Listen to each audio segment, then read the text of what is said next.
দেখতে যতই শক্ত মনে হোক, সঠিক সারফেস প্রিপারেশন ছাড়া সেই ফ্লোরের স্থায়িত্ব কিন্তু প্রশ্নের মুখে পড়তে পারে। অনেক সময় পুরনো কংক্রিটের দুর্বল অংশ, ধুলাবালি, তেল বা অসমতল সারফেসের ওপর সরাসরি নতুন কোটিং করা হয়, ফলে বন্ডিং ঠিকমতো হয় না এবং কিছুদিনের মধ্যেই কোটিং উঠে যাওয়া, ক্র্যাকিং বা ডিল্যামিনেশনের মতো সমস্যা দেখা দিতে পারে। এই কারণেই আমাদের চলমান প্রজেক্টে প্রথম ধাপ হিসেবে চলছে প্রফেশনাল সারফেস গ্রাইন্ডিং প্রসেস।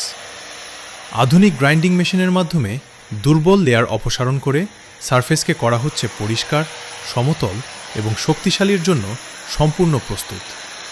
কারণ একটি টেকসই ইন্ডাস্ট্রিয়াল ফ্লোরিংয়ের শুরু হয় সঠিক সারফেস প্রিপারেশন থেকেই।